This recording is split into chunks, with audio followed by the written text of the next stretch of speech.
ومن الناس من يشتري لهو الحديث ليضل عن سبيل الله بغير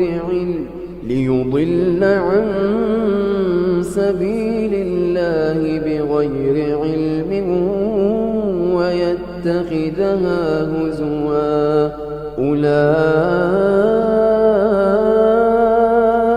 لهم عذاب مهين وإذا تتلى عليه آياتنا ولى مستكبرا كأن لم يسمعها كأن في أذنيه وقرا فبشره بعذاب أليم. Everybody likes music. Everybody enjoys music. Everybody enjoys singing and dancing and being cheerful.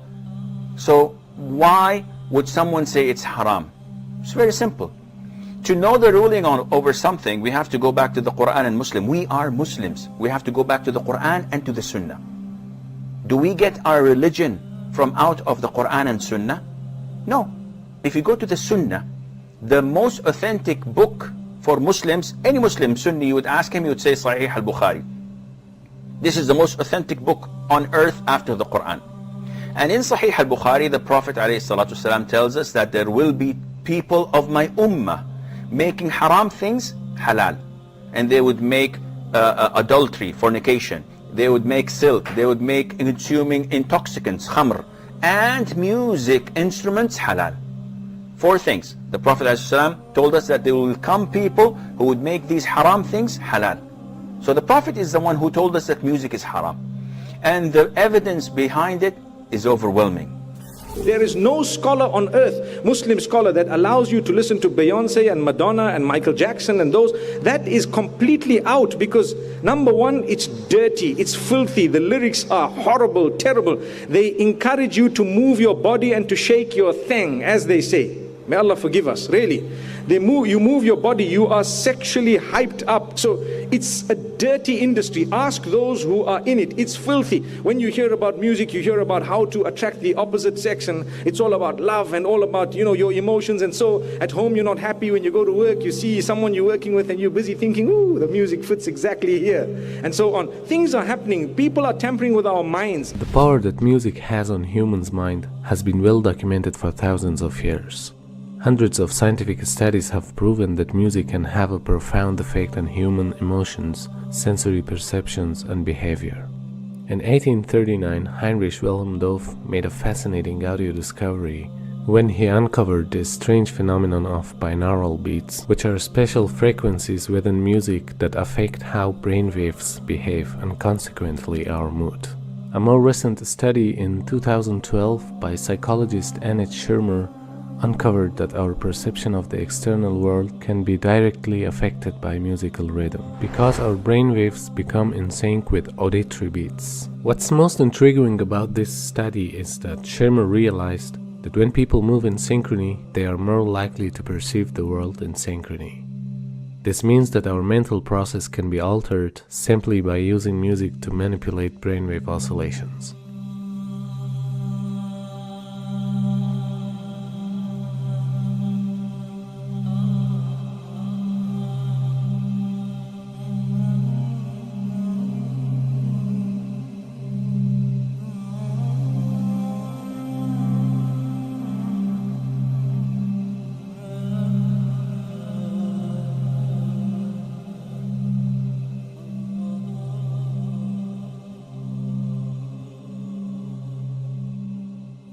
Music touches the limbic system, or the emotional system of our brain, which actually, though slower than other parts, can overwhelm all of the other parts.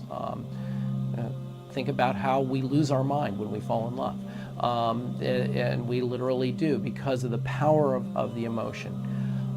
That being said, the music system has been very unresponsive even to industry-applied ratings. All that they had been willing to do was to put parental advisory on the outside of CDs. They would not print lyrics in a visible place. This is complicated by the fact that the Federal Communication Commission has strict limits on what can be broadcast over the air. And historically, the way popular music has been sold is through airplay. We can't expect a system to be put together that will perfectly protect us. We need to protect ourselves. We need to be aware that these media change us and affect us.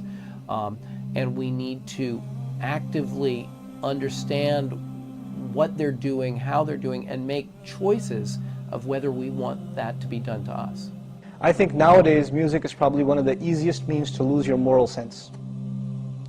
Music is audio pornography today. That's what it is. It's explicit, it's shameless, it's vulgar, it takes your sense of humanity away from you, it makes you look at women as objects, worse than animals. And these people are talking about women like they're talking about, an animal, really. And when you constantly, listen to garbage like that, then you get deviated. And you don't find pleasure except in disobedience to Allah, and that's the sign of a sick heart. Oh yes, and music is a whole another area that employs these techniques. Popular music, all popular culture, movies, TV, music, they carry messages, and it's not just entertainment.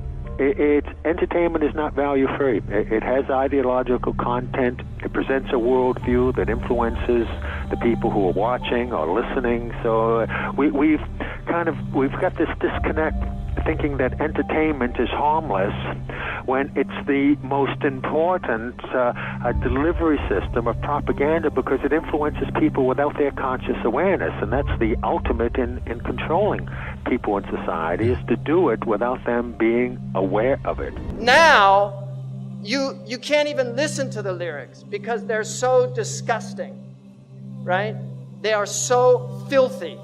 And Fakhruddin al-Razi, in his commentary, says about the verse in the Quran where shaitan, that you will try to seduce them with your voice, he says by giving them foul lyrics that their children will memorize and repeat. That's in Mafatih al-Ghayb. That was in the 13th century. So what are we doing now? This is the khutuwat of shaitan. He's taken people by degrees. 2.5 hours per day for teenagers in the United States listening to music. 2.5 hours per day. 1 in 3 popular songs now contain explicit references. The number of times an adolescent is exposed to explicit substance references, 35 per hour. They're listening to 2.5 hours a day, 35 per hour, 84 per day, 591 per week, being told about alcohol and drugs in these lyrics. These are the khutuwat of shaitan. 30,700 a year. References to drug or alcohol in songs: pop 9%, rock 14%, hip-hop, R&B hip-hop 20%, country 36%, rap 77%. And we've got all these kids listening to rap. This is what they worship, these Satanists, Baphomet. If you notice, he's androgynous, so it's a male-female mixture. Also making these signs. You see the signs he's making using this sign because 11 is the devil's number. Because 11 is 1 beside 1. In their numerology, they use 11 a lot, and they like multiples of 11. 11, 22, 33, 66. They like these multiples. In their magic, they know the secrets of numbers, and so they use numbers. The Prophet ﷺ, when they used magic on him, they blew on 11 knots. 11 uqda. And this is why the Mu'awwidhatayn has 11 ayahs, because it protects against their magic. So this is real stuff, people. I'm not making this up. This is real stuff. You can see Madonna imitating here Baphomet, right? Because she's one of them, and she's a numerologist. She is a numerologist. She practices numerology. Lady Gaga's got tens of millions of followers. So the devil has plenty of followers on Twitter. Now this man over here, LaVey, started the Church of Satan. He wrote a satanic Bible, and he explained that that symbol that they're all doing, that symbol, he said, was a curse symbol of devils. That's the way they put curses on people. And you've got people at rock concerts, they're all doing it, thinking it's cool. Marilyn Manson was a follower of Anton LaVey. He has tens of thousands of people go to his rock concerts. He has them openly denounce God. Openly. He says, I want you all to reject God tonight. And they all do it. So this is real stuff, people. He's very committed to this. He's a minister in the Church of Satan. And they use music. Because music is fitna. It's enticing. It sucks you in. You like it. It's enjoyable. Now, here's Miley with her little horn hair. Right? What is this? She had millions of followers of little kids in America, and this is what she turned into. And if you look, you see, where did she get that? Kali, a demon from the Hindu tradition of destruction, because this is a destroyer of the innocence of youth. She has literally, she's possessed by Kali. And she couldn't stop putting her tongue out. She was even asked, why do you do that? She said, I feel compelled to do it. Because this is who's really moving things around, Kali, a demon. If you notice, they use also backwards. It's haram to recite the Quran backwards. This is well known because in magic, they recite things backwards. Aleister Crowley taught them to learn how to talk backwards. John Lennon actually knew how to speak backwards. There's recordings of him speaking backwards. And they do backmasking on their albums where they actually play things in reverse. Led Zeppelin, followers of Aleister Crowley, did this on one of their albums.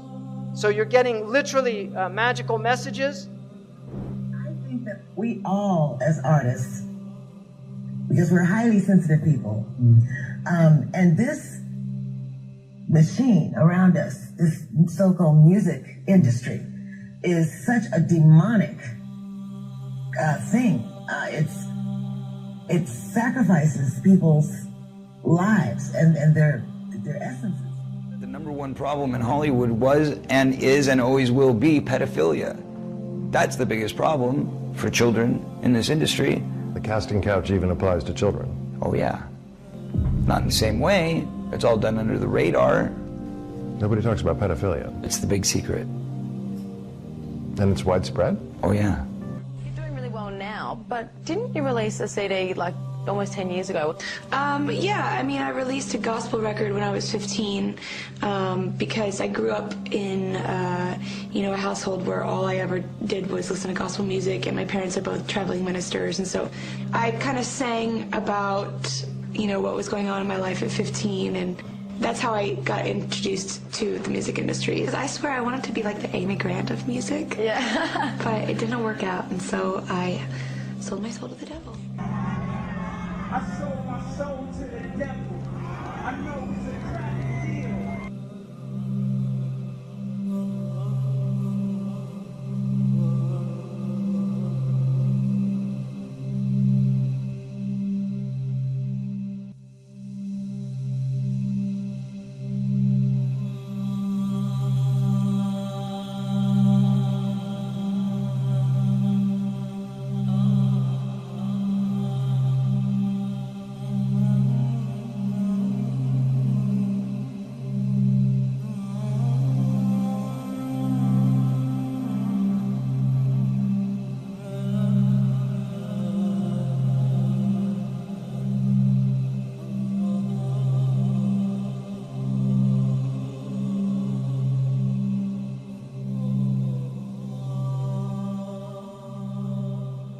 Yeah, I believe in the Illuminati. There is a certain level that you get at that you can't go no further unless you're aware of certain things. And I'll leave it at that. You know what I'm saying? There's a certain level that you get to, that there's a door that you have to walk through. And it's on you to walk through that door. And once you walk through that door, it's no problem. If your ultimate goal is to be famous, then you're gonna do a lot to get there, like sign your name in blood in a contract with the devil. Like you're gonna end up on a one-way street and it's going nowhere. Like that's just the truth. I've seen so many people like forsake their moral code and their value systems just for a little bit of fame, and it's not worth it at the end of the day. It's really not worth it. I swear to Lucifer. I swear to Lucifer.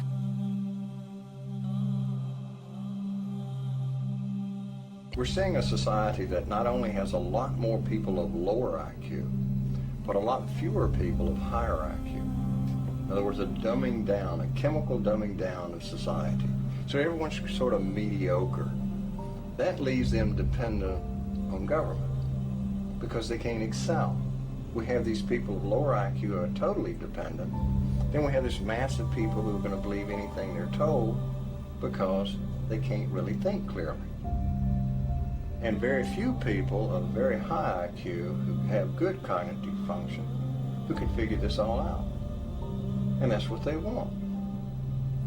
So, you know, you can kind of piece it together as to why they are so insistent in spending so many hundreds of millions of dollars of propaganda money to dumb down society.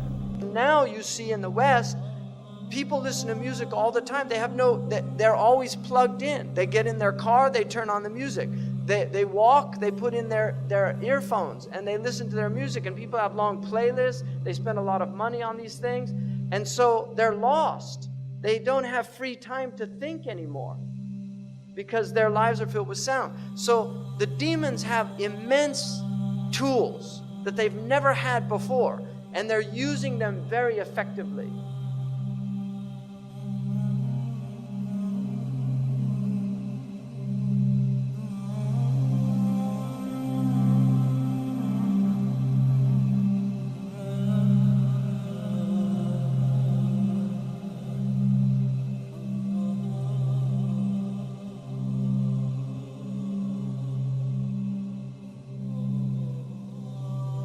يعزف على رؤوسهم بالمعازف.